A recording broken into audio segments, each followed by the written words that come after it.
You're watching This Week in Space with Miles O'Brien. Hello and welcome to This Week in Space. I'm Miles O'Brien. No Bucks, no Buck Rogers. Our sources tell us NASA is no longer headed to the moon, or any place else beyond low Earth orbit, for that matter.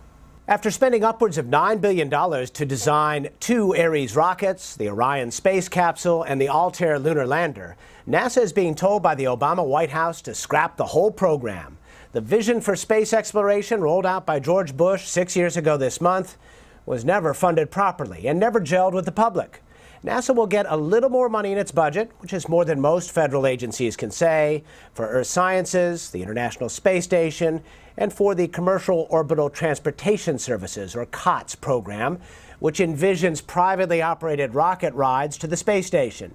But nowhere near the dollars needed to chart a course for manned exploration beyond low Earth orbit. It's grim news for those of us who care about manned exploration of space, much less those whose livelihood depends on it. We're joined now by John Karas. He is the VP and General Manager for Human Spaceflight for Lockheed Martin, the prime contractor for the Orion capsule. John, thanks for being with us on This Week in Space. With Commercial Orbital Transportation Services, COTS, becoming the push for the Obama administration, what becomes of Orion? Well, that's a good question. Right now, I think on Orion, we're making really good progress, and the fact that we're really under contract to fly in 14, not 17 or 18, says that we have a large workforce. So we have like 3,000 people that are working on Orion now, and we've got over 73 companies, small companies and commercial companies already working on CEV. So I think that would obviously, if it was all commercial, then those jobs would be at risk, and those jobs are in Texas and Louisiana and Florida and in states that are very important, have large human space flight histories and heritages. So that's what's at risk. I think the other thing I think is at risk is safety. A lot of people have said that some of the commercials can meet the safety standards. Well, I got news for you. We put in a proposal that was safety compliant 3 years ago, and we've learned that there are certain other standards, interpretations, and analysis features that you've got to go meet. And so I think that's also at risk there a little bit too. So it all depends what people define as going totally commercial or not, and if we want to go explore beyond LEO, that hopefully there's pieces of constellation, typically CEV, that'll survive. Let's talk about risk for a minute. Last week we spoke with Elon Musk. He says he is building safety into every aspect of his Falcon rocket and his Dragon capsule. Do you doubt him when he says that? No, I think to the best of his ability he can, with the best of the performance of the rocket he has to lift it. You know, for example, we have a launch abort system that is being ready for test in the next 60 days or so, and it weighs 16,000 pounds, and that's just more than the lift capability of his entire rocket system, or anybody's rocket system that's touting in the smaller, cheaper commercial arena. And so, you know, that just goes to show you that there are some robustness things and certain abort modes that we're incorporating and tolerating and designing for. So until those things get done, you really don't know. Likewise, one of the leading factors of safety in orbit is micrometeoroid protection, and we've got a couple thousand pounds of shell, if you will, around CEV that helps protect that. And that, again, is just about what his entire spacecraft or commercial spacecraft or anybody that wants to go enter that market is touting. So I have no doubt that he's trying to build in the best safety features he can within the money he has and the performance lift he has, or anybody has for that matter. So I think until you've done all the analysis, until you know what's safe enough, CEV and its launch vehicles that it's being designed to fly on are inherently more safe. 6 years after the vision for space exploration was announced, the program never really took hold in the public. It just kind of floundered along the way. As you look back on it, is there anything that you can say you would do differently now?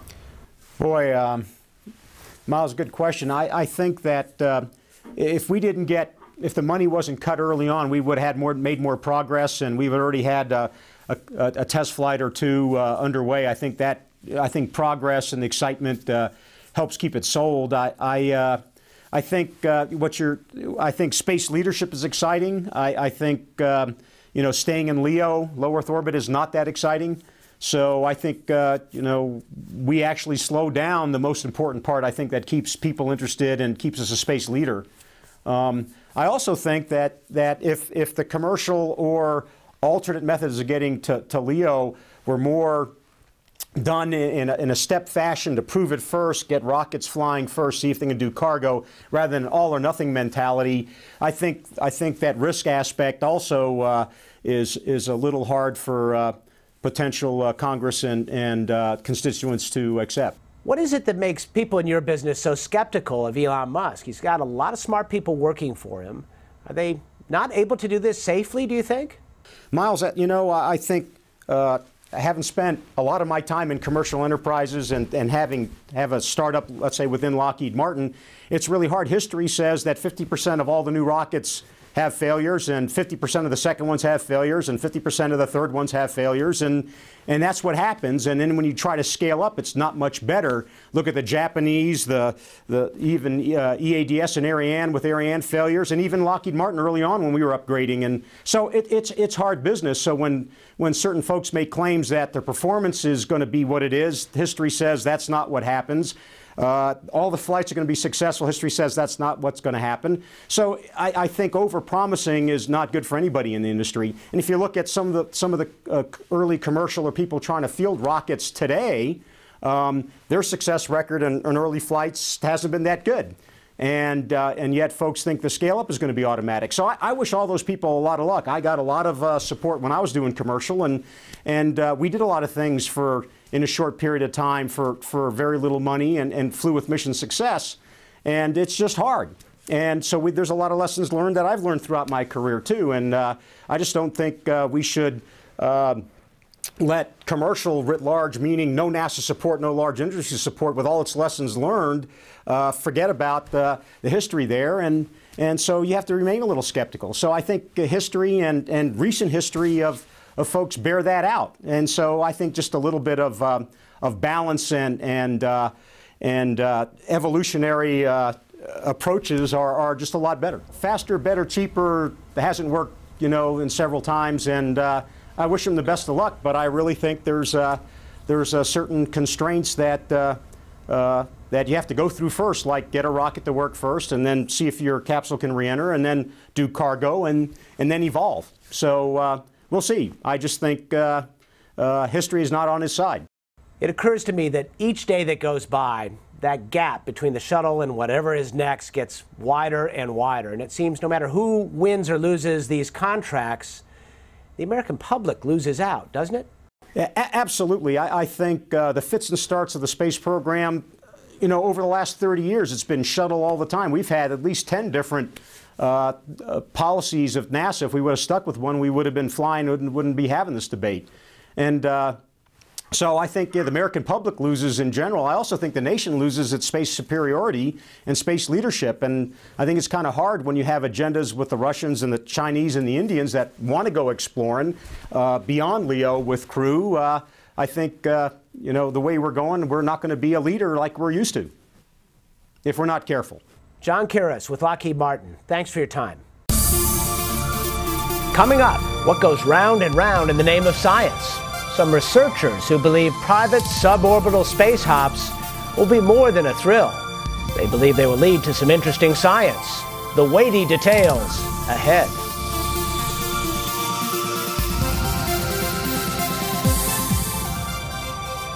Welcome back to This Week in Space. The Space Shuttle Endeavour is still on track for a wee hours launch on February 7th. NASA held its flight readiness review and cleared the orbiter for flight on Wednesday. The leaky ammonia lines on the Tranquility node sitting in the cargo bay have been swapped out, replaced by several smaller hoses joined together. Frankenhose, it is called. The crew of Endeavour is slated to lift off from the Kennedy Space Center on Super Bowl Sunday at 4:39 a.m. Eastern Time. That's 9:39 GMT. Think of it as a pre-game show, which of course we hope you will watch on spaceflightnow.com. I'll be joined by David Waters and Leroy Chow, and in honor of the Super Bowl, we'll have plenty of chips and dip and beer on hand. You should too. By the way, the coin that will be tossed before the big game, it comes from NASA. It flew on the Atlantis mission in November. Our coverage of the launch, not the Colts and the Saints, begins at midnight Eastern or 0500 GMT. We hope to see you then. On the heels of that widely popular tweet up at the last shuttle launch, NASA is cooking up another one for this mission. This time it will be at the Johnson Space Center in Houston. 100 tweets and 50 backups signed up this past week, and we'll get a chance to see and tweet about mission control on February 17th. Hopefully they will be there while Endeavour is still docked at the station. But this is a scrub or shine event, so even if there's a launch delay, the event will be pressed to tweet go. Among the tweets who will likely be twittering that day, Astro Jeff, Astro TJ, and Astro Soichi, as in station keepers Jeff Williams, TJ Creamer, and Soichi Noguchi. This past week, NASA finally rigged up a way for them to surf the web live. The first 140-character or less bona fide tweet from space came from TJ. "Hello, Twitterverse. We are now live," he said. First words, putting him somewhere between Armstrong's "One Small Step for Man" and Bell's "Mr. Watson, come here, I want to see you." And the station is a little higher this week, courtesy of some Russian rocket propellant converted into thrust. The idea was to get the station to the sweet spot for Endeavour's arrival.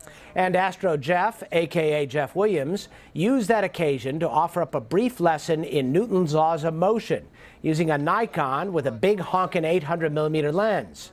Watch what happens when controllers in Russia hit the gas to raise the station. And here it goes. It's going to take off. I'll try not to let it hit you. Just going to miss you. Too bad they don't have 3D cameras up there. Would have made you duck, I bet. Word this week that Russian cosmonauts have a sweet financial deal for spending some time on the International Space Station. A 6-month stint on ISS is enough to earn them a nice paycheck of $150,000 worth of rubles.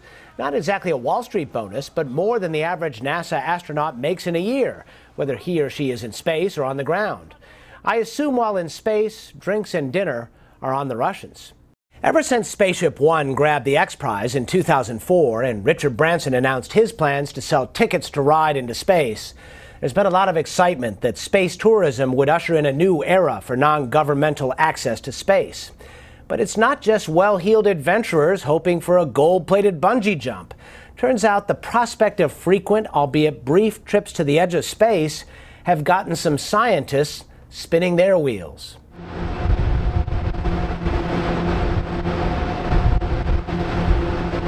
You say you want a revolution in space? Well, you might be seeing the beginning of one right here.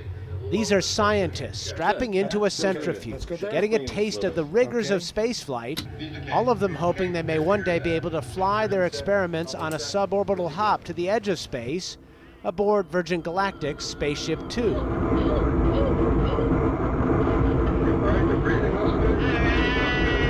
Civilian spaceflight may turn out to be more than a thrill-a-minute gold-plated bungee jump.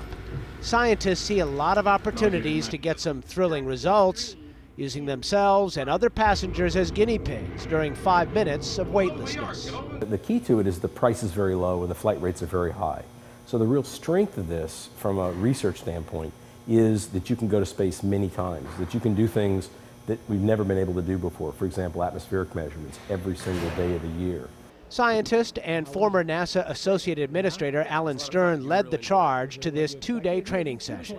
He gathered together a dozen researchers who say the suborbital rides to space will give them much easier access than the International Space Station and many more scientific options than airplanes that fly a roller coaster pattern to offer 30-second spurts of microgravity.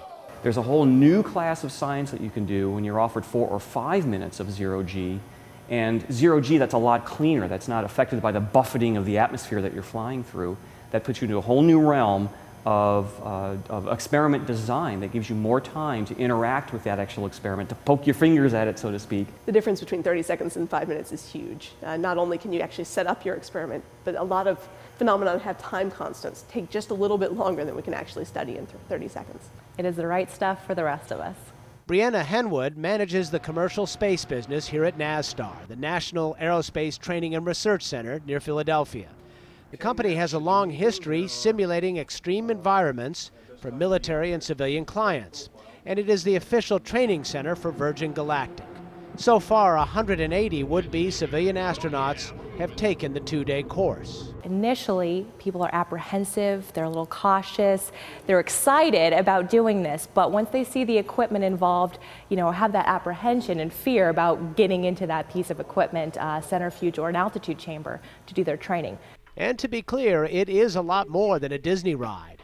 MIT aeronautical engineer David Newman had her motion sickness bag at the ready. Her nausea was no surprise to her, given her experience on parabola flying airplanes. For me, I always feel a little bit lighter, and then the high G's, that transition between low and high, gets my stomach going a little bit. Get set, go. Besides the centrifuge, the astronaut researcher wannabes endured a scientific stress test of sorts. Hemmed into an area the same size as the Spaceship Two cabin, they had to complete detailed tasks in 5 minutes or less, with a host of distractions to give them a sense of what it would be like to gather data on a suborbital space mission. We're talking about 5 minutes of microgravity. The current asking price is $200,000. That's an easy one to figure out. 200,000 divided by 5 minutes equals $40,000 per minute. So, in point of fact, it really isn't any cheaper yet. Matter of fact, per minute, it's actually pretty expensive. The hope is, over time, they'll make it up on volume.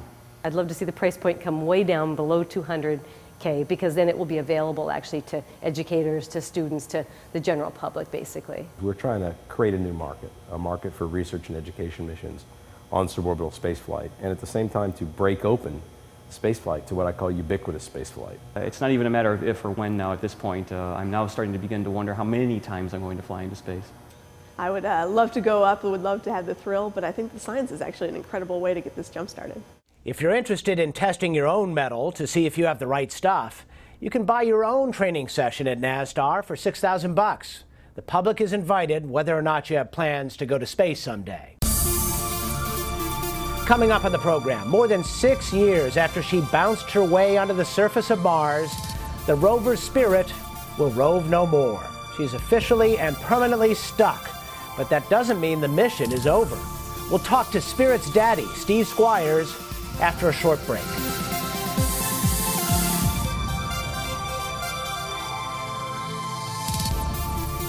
Welcome back to This Week in Space. The wise guy has hit some celestial pay dirt. NASA's Wide Field Infrared Survey Explorer, launched in December, took this shot of a near-Earth asteroid on January 12th. Designated 2010 AB78, comets have much better names, don't they? This asteroid is 158 million kilometers, 98 million miles from Earth.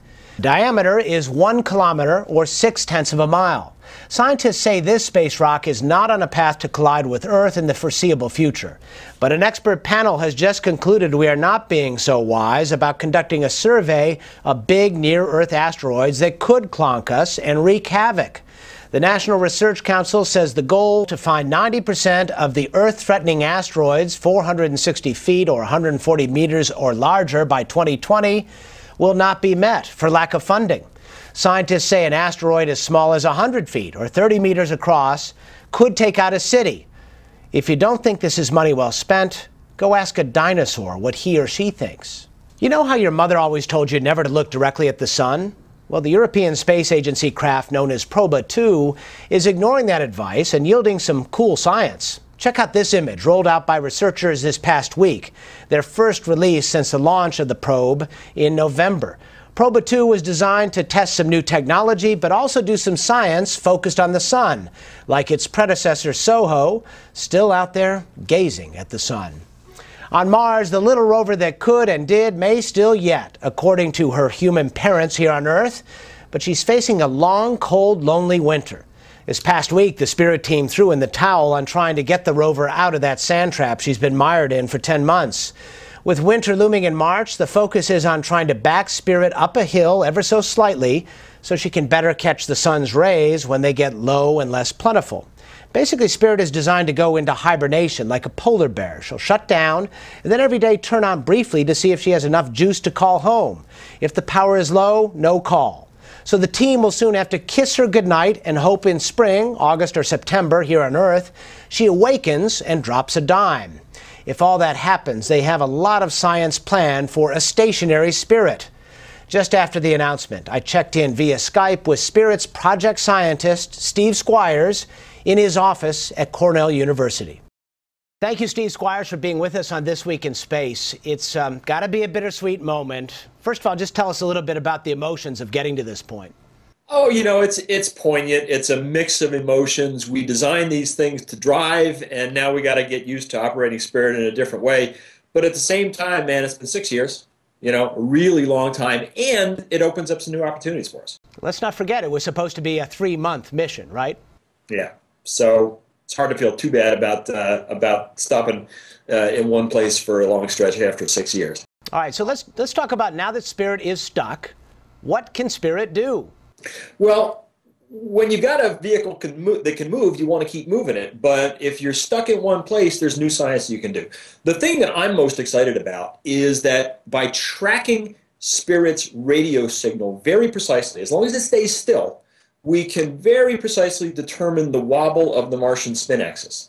And it turns out that how much and exactly how that spin axis wobbles depends on whether the core of Mars is made of liquid iron or solid iron. So we can actually, we think, in about 6 months of radio tracking, determine whether the core of Mars is molten or solid.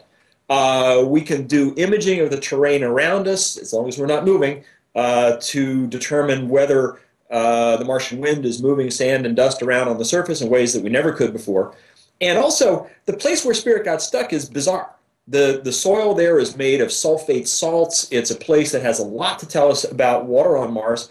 And by staying there for a long period of time, we can really study these salts in detail and characterize their distribution in a way we never could before. So there's a whole class of new science objectives that have been opened up by this. So is this making lemonade out of lemons, or is it actually something that is scientifically exciting? I think it's scientifically very exciting. I see this as sort of a new phase in Spirit's mission. You know, there are a lot of ways a mission like this could end. One way it could end is some component on board fails and boom, it's over instantly. You never see it coming and you never get a chance to do this. But if the way the mission winds down is the wheels start to fail and you can't move anymore, that enables us to transition in a controlled, thoughtful fashion to a different way of doing science and a whole new class of science objectives. So I actually see it as a big opportunity, and there's a lot of worse ways that this could have gone. So what is the likelihood that Spirit's going to make it through the winter? Do you feel pretty confident? I mean, we just heard about attempts to reach Phoenix, and I know that that was something that nobody expected. Yeah, Spirit's story is a very different one from Phoenix. Phoenix, no one ever expected to survive the winter. The sun sets for months at a time, and it's a solar-powered vehicle. It gets encased in ice. So Phoenix had a rough winter. Spirit was designed for this. Spirit has capabilities built into it to enable it to experience and survive very long periods of very low power. Will it survive? You know, I don't know, Miles. I mean, I wish I had a good answer in terms of the odds, but you could lose a lot of money betting against Spirit. That is true. Steve Squires joining us from Ithaca. Thanks for your time. Glad to be here, Miles, always. Coming up, what goes round and round in the name of science? Some researchers who believe private suborbital space hops will be more than a thrill. They believe they will lead to some interesting science. The weighty details ahead.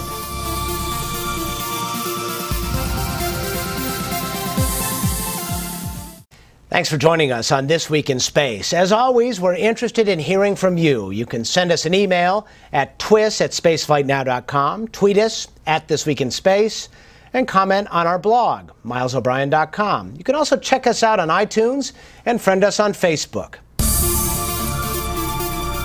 Coming up on the next program, more than 70 years after the Hindenburg gave the Z word a bad name, the Zeppelin is back in the United States, and it's making its home at the former Navy airship base we now call NASA Ames. And don't worry, these days it's filled with helium. We'll see you then.